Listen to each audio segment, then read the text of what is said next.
with that, I think that we're recording and we're ready to go.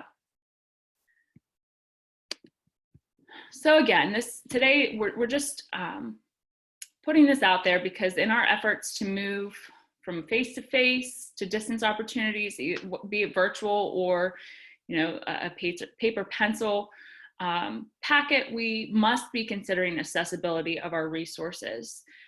We need to think about accessibility options that students and parents may need to employ from home as well. And also too, and this I think is very pertinent, is that we first and foremost think about the well-being of our students and our families.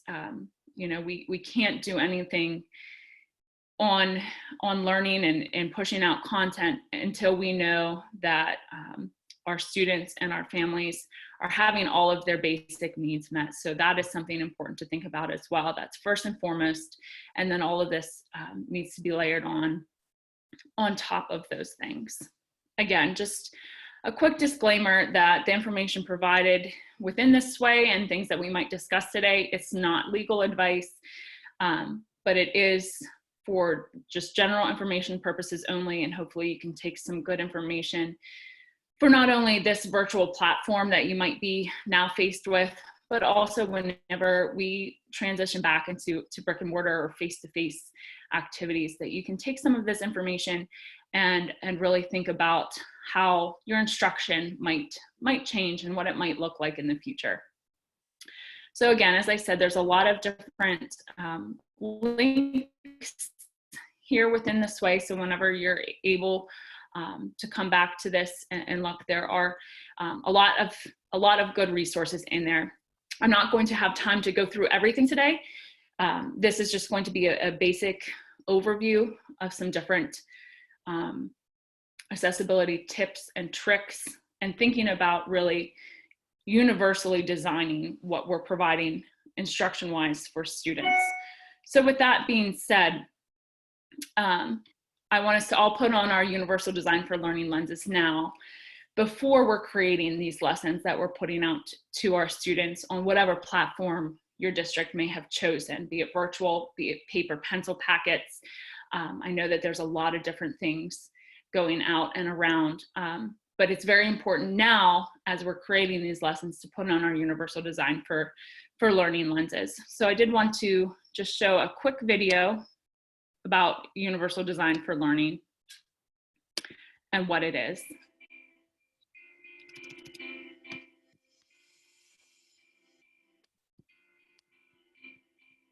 This teacher needs to meet a curriculum goal, and she's got a very diverse group of students. And so does this teacher. And this one. Most do. In fact, research shows that the way people learn is as unique as their fingerprints. What does this mean for teachers of today?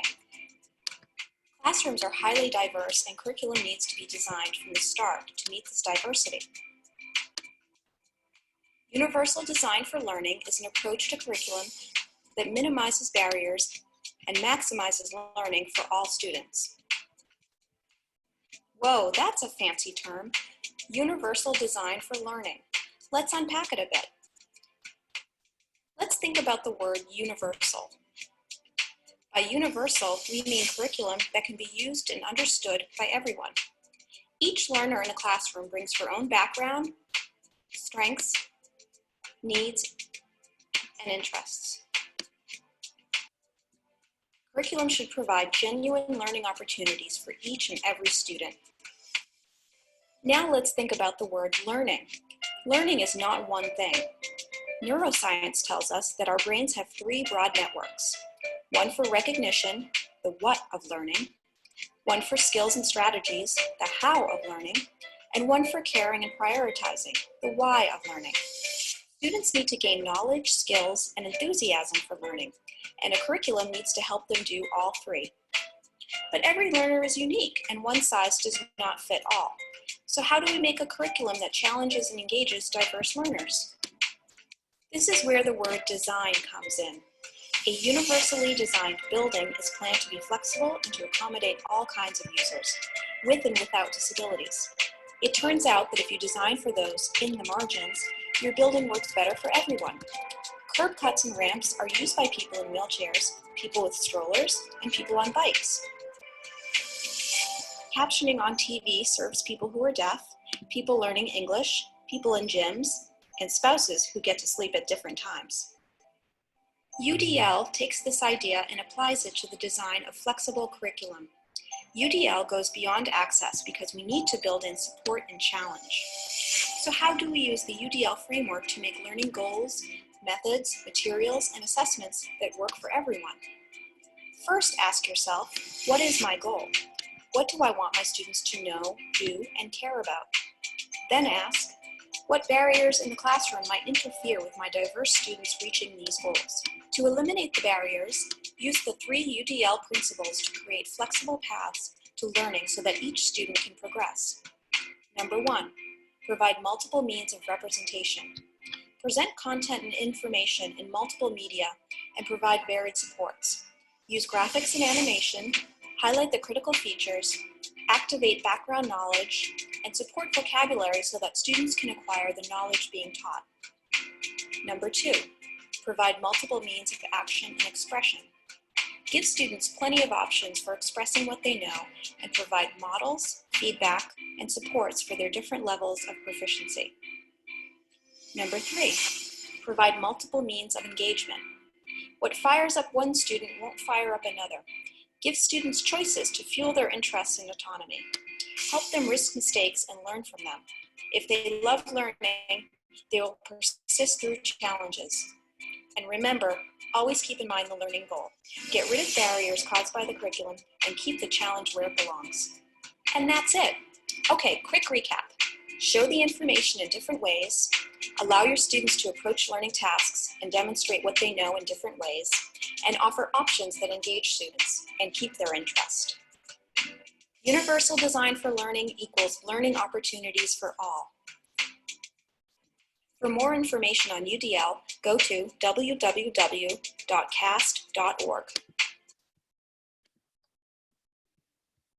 Okay, so that was just a generic overview, and we won't really dig into the principles of UDL because that in and of itself is a task to tackle over multiple days. But with that in mind and thinking about before you're creating lessons, if you can think about all of your learners and make sure that what you're providing can reach all of them at the same time, that's really the essence of universal design for learning. So before creating those lessons, think, will this content be accessible to all of my students? That's your students with IEPs, your English language learners, students who might be unidentified and struggling a little bit, and more. Think about, is this content easily accessible from any device? Again, that's thinking about, are your students using Chromebooks? Are they using an iPad? Are they using a mobile device?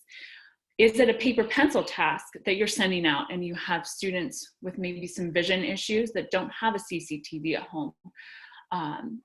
Things like that. Do my students have the tools to be independent? So making sure that they might have some resources, or there might be tools and things that they need to learn on their devices. But when we think about design with UDL lenses, we're automatically making things more accessible. This is a UDL scanning tool. It's quite extensive, but if you're looking to see, is this going to be accessible for the most amount of students? That's from the Ideas That Work Center on Online Learning and Students with Disabilities. So when we make sure all content is accessible, there's some things that we need to think about. And we do so by remembering to pour. Welcome to Designing for Accessibility from the National Center on Accessible Educational Materials. Many of the authoring tools available to educators now include options for adding accessibility into the content creation workflow. And standards such as the Web Content Accessibility Guidelines provide guidance for how to do so. However, these guidelines often include technical language that can be confusing to even veteran developers. Fortunately, a set of simpler principles, as captured by the acronym POUR, provide a better starting point. POUR stands for perceivable, operable, understandable, and robust, 4 qualities that define an accessible user experience. Perceivable content is presented in a way that it can be accessed with more than one sense. This accounts for both the needs of people with disabilities and those who are accessing the content in less than optimal environmental conditions. One example is the inclusion of closed captions and transcripts for video content. This will make the video more accessible to people who are deaf and hard of hearing. It will also make it possible for anyone to enjoy the content in loud environments where it would otherwise be inaccessible, such as while commuting on a train or a bus. Operable content in digital materials can be operated with a variety of input methods, ranging from the mouse to the keyboard and even speech commands. It also means options for navigation are provided.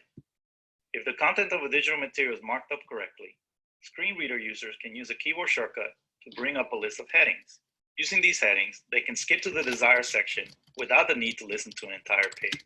Understandable content in digital materials is presented in a logical and predictable way as the user navigates through its various sections, and supports for language, such as explanations of unfamiliar terms, are included or easily accessible.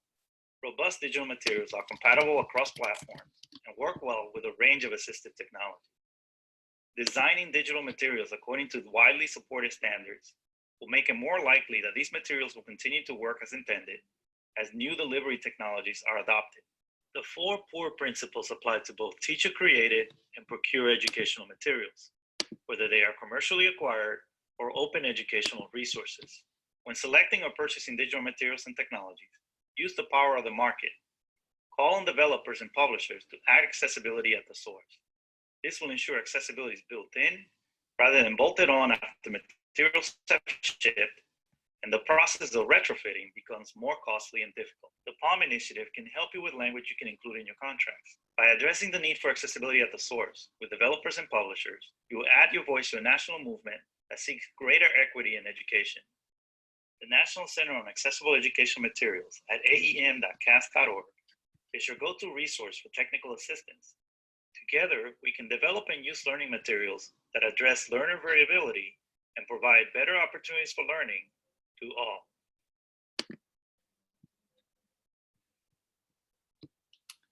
Okay, so this video is a little bit more lengthy, so I'm just going to leave that there. And again, the sway is going to be added to the Extended Campus website, so you can come back and view that. I will show you where that's going to be after we're through with today. But again, thinking about some different things and the UDL principles, making sure that we're providing multiple means of engagement, representation, and action and expression, but making sure that they are accessible. So diving into some of the meat here, thinking about some common considerations for accessibility. So there's some things that we need to think about as we're providing resources when we think about auditory access. So our students who may be deaf or hard of hearing, as they're listening to videos, hearing or participating in online chats and conversations. So your Zooms or your Microsoft Teams meetings, making sure that they're being able to hear and respond to group discussions. Also thinking about auditory processing or processing speed. That might not necessarily relate to deafness or hard of hearing, but that auditory piece, that auditory processing piece. And then some things that you can think about to alleviate and build into, again, building things into your content is captioning, supports with note-taking, access to supportive text, and providing asynchronous opportunities. So when you're not directly chatting at the same time, but you might provide a video and then have your students come back and post a discussion or post a video back in response to what was provided by you in that video. Thinking about some things for visual access. Children who are blind, have visual impairments, CVI, thinking about the font type and size, the colors and the contrast that's utilized in PowerPoints or in sways even, the amount of text you're providing, and then their ability to see videos or pictures clearly.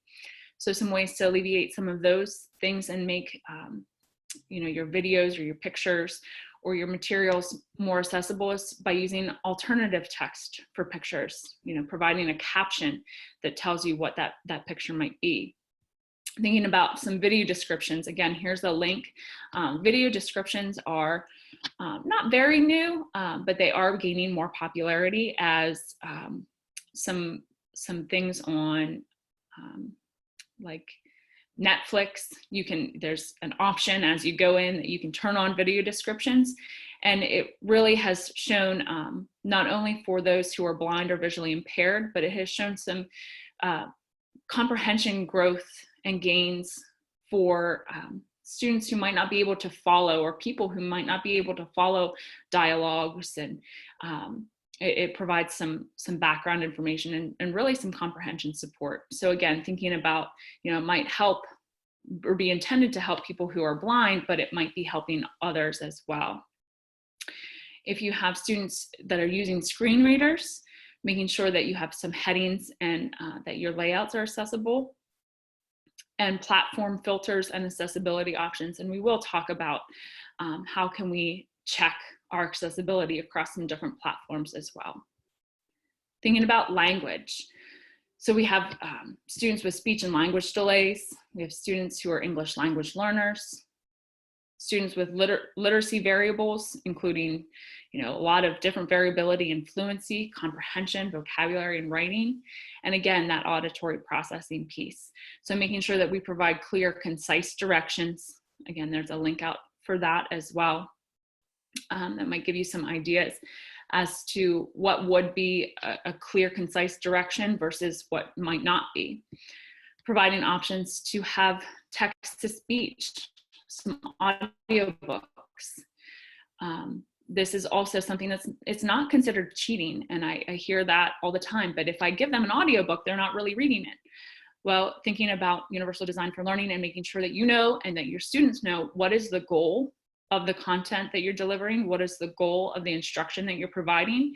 Is it necessary, if it's to build fluency, reading fluency, then maybe text-to-speech might not be a great option to assess performance during that time. But if you're looking at comprehension, then why can't they listen to the book instead of looking at a screen and reading it, or actually reading it on a hardcover? Thinking about translators. There's some great translator tools out there. I really enjoy and like the ease of Microsoft's, and we'll take a look at that here in a minute. Again, thinking about those asynchronous opportunities, making sure that students who might have some language delays or are not English language speakers, giving them some time to digest and think about what they've heard before they are providing information and responses back to you. Also, when you're thinking about writing, making sure that speech to text might be available for them. Again, thinking about what is that goal. And at this point, the goal is just probably to provide anything that they can. So speech to text might really be helpful for those who aren't great typers or are using a different platform like an iPad where the keyboard's not the same. So some things to think about that way.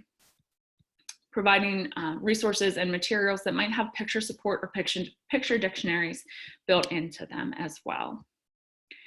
And then of course, we can't forget about our executive functioning.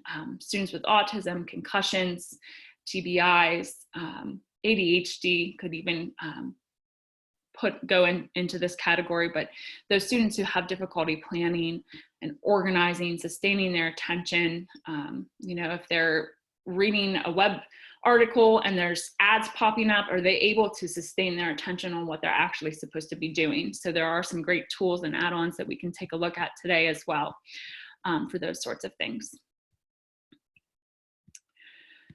So grouping those by platform, I started with Microsoft. Microsoft has really upped their game in building in accessible options and materials.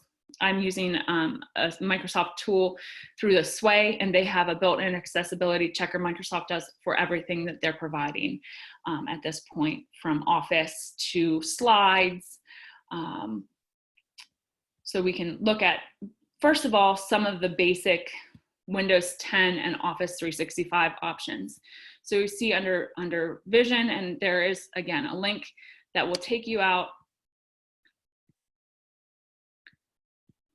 and provide some information on how to either do this for your own computer or how your students might be able to change some color filters. So for students who might have CVI that are looking at a screen, or maybe some vocabulary supports, or different sorts of pictures, this is how you get and follow this menu path to change your different color filters. So everything is kind of linked out, but Microsoft's accessibility page is also really great and user-friendly as well.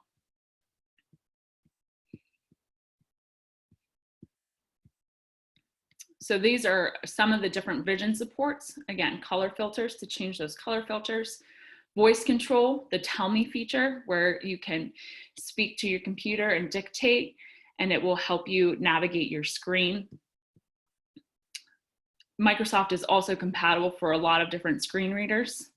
And there's also a built-in magnifier that might sometimes just hover wherever your mouse is. And you can see that my mouse is also increased in size to kind of help you draw attention to where I'm at on the screen. But that is another accessibility feature, so that your students with vision impairments might be able to follow their mouse a little bit easier. Talking about some hearing for Microsoft. So when you're providing a presentation, making sure that you can have some real-time subtitles. So there's a translator with Microsoft Translator that is built in. And again, I don't know why that did that, sorry about that. But it is built in and it is very easy to utilize. And again, that's built in right into either your Office 365 tools or Windows 10. This is something too that I wanted to spend a little bit of time on, but it's called Immersive Reader. But thinking about language, thinking about enabling reading view if you're sending students to different websites, where it eliminates and reduces some of the distractors.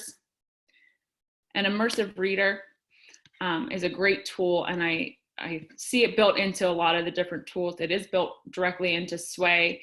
It's built in directly into Canvas right now in a beta test. But Immersive Reader gives lots of different options, and it allows for the text to speech, but it also provides options for you to change different colors, increase the text size. It provides some grammar tools, including turning on different parts of speech. So if you have your students writing and you say, make sure you check your work and include at least 5 adjectives, they could write or type their work and check their adjectives. And I can show that in a little bit more detail if there is any interest in that. But Immersive Reader provides picture and dictionary supports. It provides translation tools to an array and a multitude of different languages. So that is a great tool that, again, is built into a lot of different things straight off the bat, where you don't have to think about going back and providing different access methods. And thinking about executive functioning through Microsoft, there's what's called Focus Assist, which again helps to kind of eliminate some distractions. There's a reading view whenever you're thinking about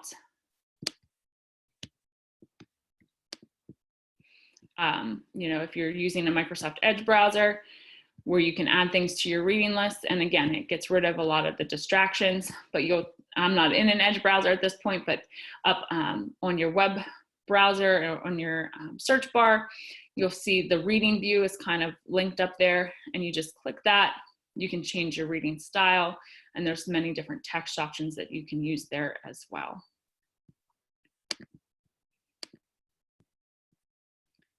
This line focus, again, this is from Immersive Reader, but to turn on your line focus, It's under your options in Immersive Reader, and then you can either have all of your text, 3 lines of text, or it will even just give you 1 line of text at a time as it's playing, where it's, you know, fading everything else in the background out to kind of bring that attention to that text that you're reading at that point.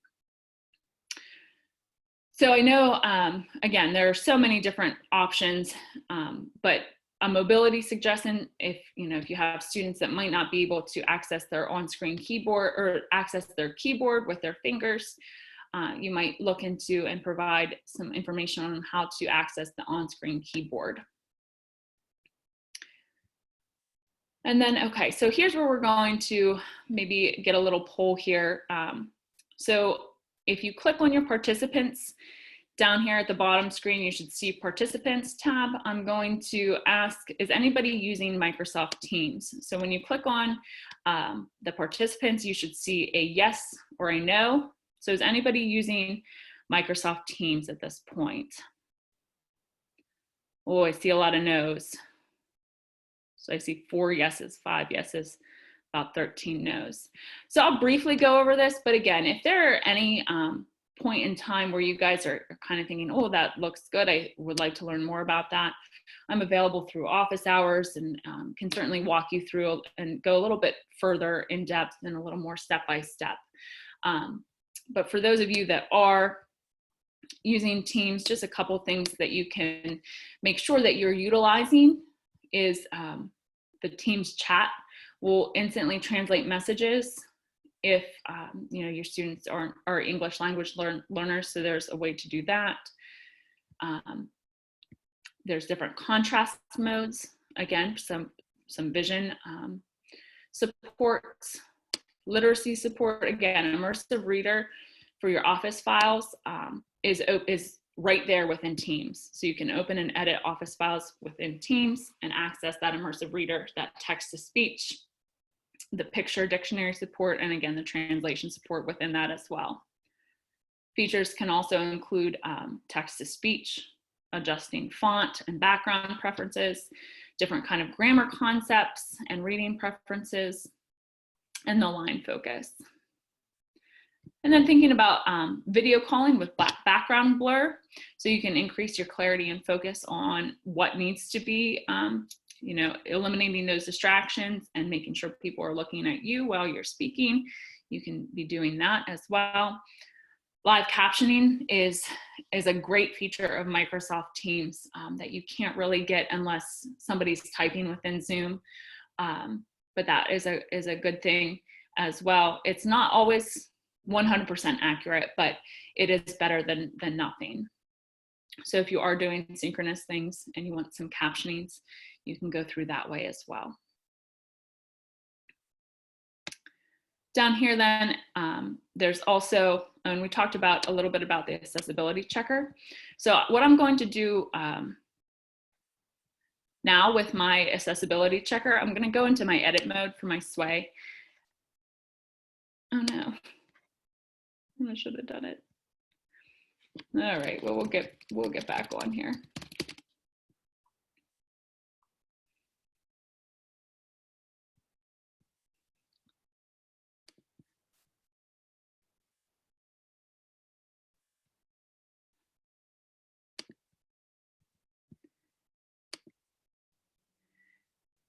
But as I go up here to the right, we can go down to the accessibility view. That will change some different things.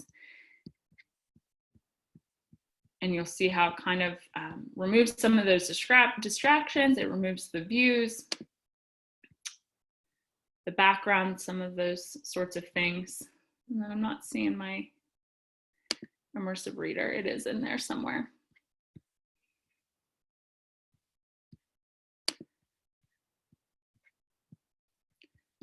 But if anybody wants to see that particularly, again, we can kind of work through that and go step by step for the Immersive Reader. There is, again, this is my Immersive Reader sway to give you a little bit more information about that as well. So before we move on, I see there's a lot going on in the chat. Does anybody have any specific questions? We can just continue to go through and we'll hit some different kind of accessibility options in Google. And again, this is just kind of a surface view. If anybody needs to go deeper and dive deeper into different accessibility options, we can certainly do that. Please feel free to reach out to me. I did see my email was thrown up there. I'll share that again at the end. But if anybody has any questions, please feel free to reach out to me. I can share you my office hours and we can talk a little bit about that. So thinking about Google, so I know a lot of students and a lot of districts are one-to-one with sometimes Google Chromes and Chromebooks, but even if you're using just the Chrome browser, there again, some of those basic accessibility options, including zoom, font size, the color contrasting. So that is linked there in case anybody wants to share that with their students or if they want to try it out themselves. Google does also have screen reader and assistive technology support. So if students have some sort of assistive technology that they need to be using, like a screen reader, there's some information about that there. There's a lot of different keyboard access options, including keyboard shortcuts, for students that might have limited mobility and access to the keyboard. That information is there. And then something that I work with a lot and get a lot of questions about is typing and writing. So, voice typing in Google, you can use voice typing in Google Documents. And there's two resources here. This is some information on just how to use that and where to find that. So if anybody has any need to do that and wants to share that again with their students, you can also share out this information as well. And it tells you, what all you can do. You can have voice commands for selecting different words or phrases, selecting all. You can use your voice to add punctuation, correct mistakes, and utilize that. So that is a great resource as well.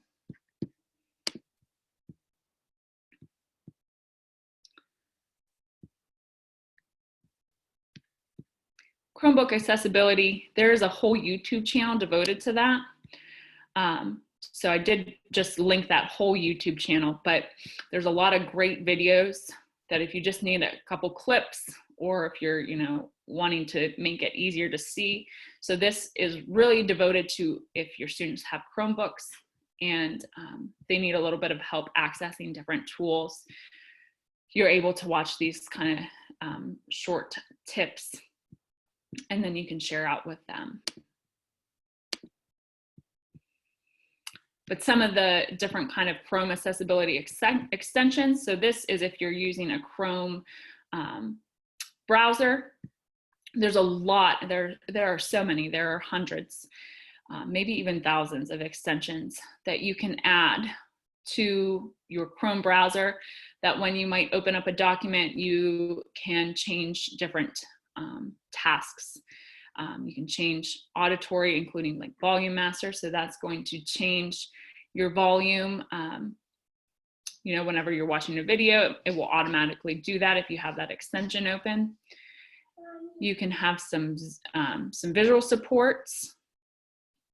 Again, Immersive Reader is. Mommy here. I'm sorry, I'm getting kid bummed. We'll keep going. But Immersive Reader is a Google extension, a Chrome extension that you can download. And so even if your students don't have the Edge browser, they can be utilizing that in a Chrome browser.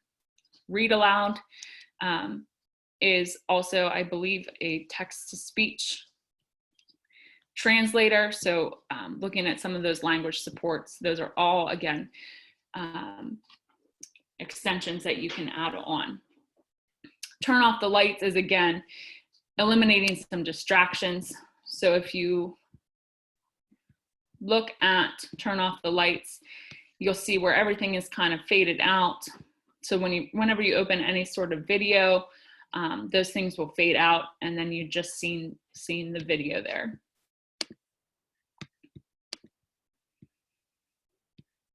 And then there's voice in, so for voice typing across the web. So if you need some support with the typing piece, you can certainly look into that extension.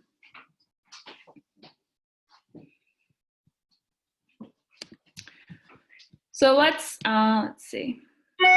I'm going to clear our yeses and nos, and I'm going to see, is anybody using Google, including Google Meet, Google Slides, or Google Classroom? Go ahead into your participants and add a yes or a no there for me. Okay, this is where you guys are. So again, if anybody needs any additional support or has any additional questions about these Google features, please let me know. I'm seeing 14 yeses and 2 nos there for Google, so I'm going to clear you out there. So Google Slides has great captioning features as well. You can utilize this also through, if you're using Zoom and you open up a Google slide and kind of drop it down to the bottom, you can present slides with captions through your Zooms, or if you're just presenting some slides with videos or recordings, you can present slides with captions. So we'll open that up. Again, this is just kind of a step-by-step, but if you would like to kind of play around with this, again, office hours are a great time where you can just come in and you can say, hey, I want to be able to, and we'll definitely give you that opportunity to try it out so that you feel a little bit more comfortable before you might be going live with your students. So that will help you present with your captioning.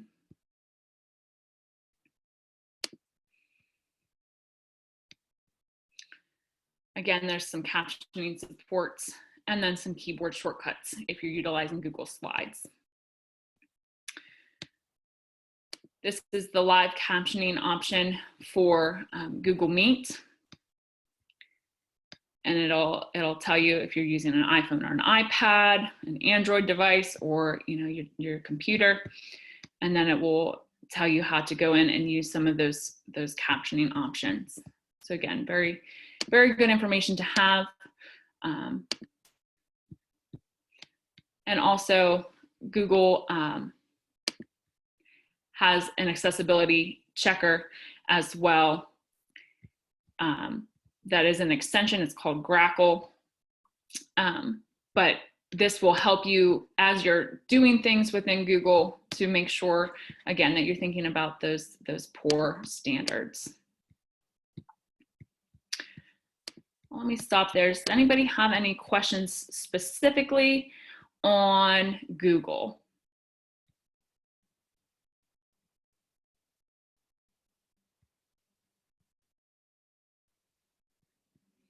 Okay, if not, we'll keep going along. This is a lot of information. Again, I know that this is so much information, but I did try to compile everything so that you can go back and kind of explore if you're just utilizing one platform to kind of put everything into one place. I think that that might help it, help you kind of digest. Again, I have a wakelet available here about Zoom, and it kind of will give you the links, info bit by bit, I guess. And that's going to take a while for it to load. So let's just go back. But Zoom, again, doesn't have a built-in closed captioning for synchronous unless somebody is typing that. So you can do it yourself as a host, or you can assign somebody to type closed captions in. But Zoom also does have a third-party captioning feature, as well as a built-in transcription feature, so that once you save that to perhaps your cloud, if you save it to your cloud, it will automatically run that transcript, so that when you send that back out, you can see everything has been transcribed for you. I use otter.ai, and whenever I save something to the cloud, so if I wanted to do something asynchronously and record myself, I could save that to my cloud. Otter AI would transcribe it. They shoot me out an email whenever it's finished, and then I can post it with the captions for my students to have. Again, there's some different kind of keyboard shortcuts for Zoom. And then Screen Reader is also compatible with JAWS, or Zoom is also compatible with JAWS, which is a screen reader. So if anybody has anybody using a screen reader, that information is built in there as well. All right, let's go back to participants. I'm going to clear it out. Is anybody using Flipgrid?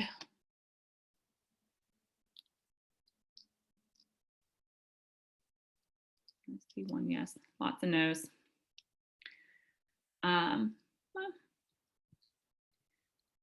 So more no's than yeses, but Flipgrid is a nice place where you can see your kids and you can, have them maybe record themselves, maybe do just some responses. But there are a lot of great accessibility features built right into Flipgrid, including, again, Immersive Reader. So we can pull out to that. We have about 17 more minutes, but there's, oh, that's a video. So it is built right in to Flipgrid. So I'll let you guys watch this for about a minute.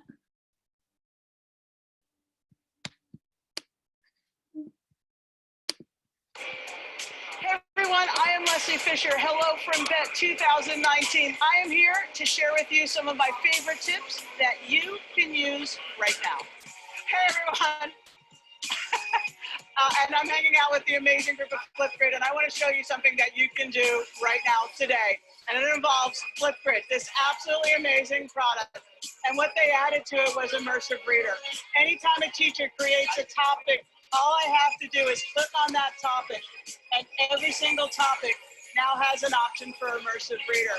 So if I have a struggling reader, I can come in here, I can see my topic outline, I can change the font size, I can change the background color, I could come in here, I could even turn on the parts of speech, I can even come in here and I can say Picture Dictionary, which will show me what a certain word is in pictures. And even cooler, it now also supports language translation. So it will also translate to a variety of languages. So there's translate. And then the really neat thing is I could also have this read the entire thing back to me. This is a very powerful tool for struggling readers.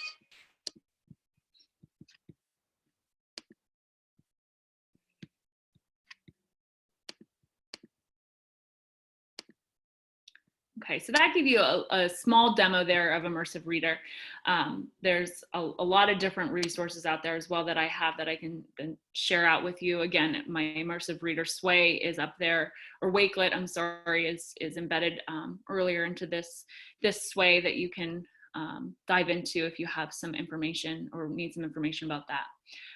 Also, though, the availability for student-generated transcripts, and again, providing text with a video. So that is Flipgrid. Again, that's a great resource to have.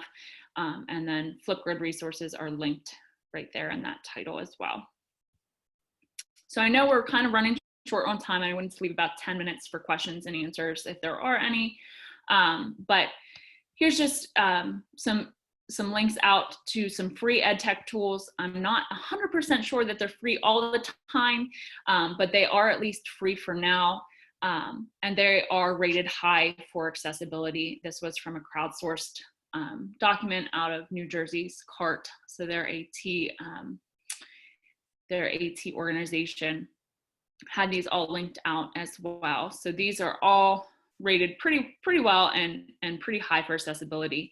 So if anybody's using anything that's there, take a look at those just to see what you might have missed or not known about as far as the accessibility with those tools. So again, and I know I've mentioned this to a couple people that I've worked with. This is a lot of information and it seems like, oh yeah, I should do this, then I should try this. But I would, and again, this is just a recommendation, but making sure that you're comfortable with the tool that you're utilizing, that you know about the tool that you're utilizing, and then sticking with that, and then continuing to grow in your knowledge and your ability to provide content with that, I think is a great thing to think about right now, because there's so many resources being thrown at everybody. It's like the fire hose has just exploded onto us. So making sure that you're comfortable and you're not stretching yourself too thin to learn 5 different types of things. So sticking with one thing and making yourself better able to utilize things that might be already built in. So I would just like to leave you with this cartoon from Michael Giangreco. This is one of my favorites when we think about universal design for learning and accessibility. When all the kids are waiting, in that Pennsylvania April snow, to get inside the school building, and the custodian's shoveling the stairs, but the boy in the wheelchair says, "Can you please shovel the ramp?" And he says, "Well, no, you have to wait until I get the stairs for everybody else, and then I'll do the ramp."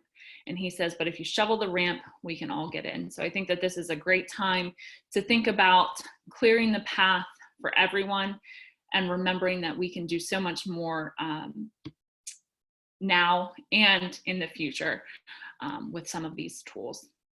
And again, of course, I had to provide some more resource dumps there, but just some considerations and some Q&As from CASE, the Council of Administrators of Special Ed. And then there is a Berkeley Canvas course on accessibility as well. And that's free now. I'm not sure, again, if it's free all the time or not. But I do just want to thank you all for jumping on today. And again, please visit us at My Extended Campus. And then the office hours are also in there. My office hours are Monday at 10 and Wednesday at 1. So if anybody wants to dive into anything a little bit more, please feel free to sign up at our office hours. There's some that are for Google Classroom. So if you're looking for some tips and tricks for that, if you want to talk about some of the accessibility options we looked at today, I'm available. There's some Zoom. There's some really great and great people who are also working in a lot of different areas to share their knowledge with us. So with that, I'm going to see if there are any questions. I see there's a lot going out there in the chat. But anybody have any questions? I'm going to stop my share.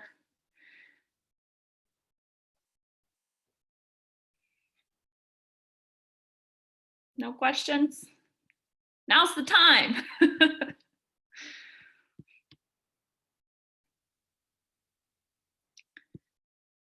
Okay, well, if there's no questions, I'll again just kind of put that information for the office hours.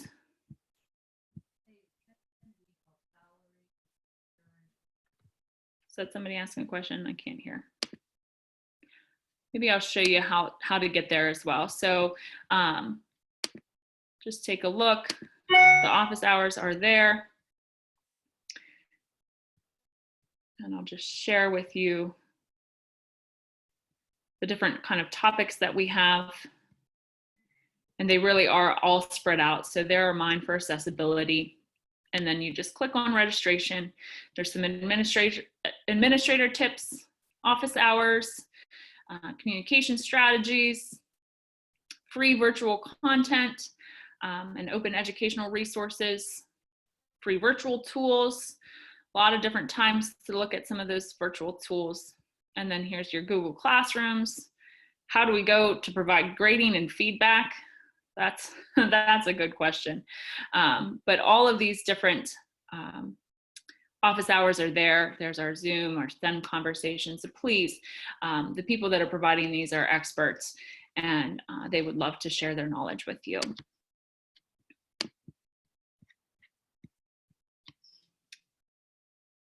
Okay, well, thanks everybody for coming by, and I think we can end the meeting. Anybody? Chris, Julie, we good? No, I think we're good. Great job, Andrea. All right, we'll see you all later. Thank you. Thank you.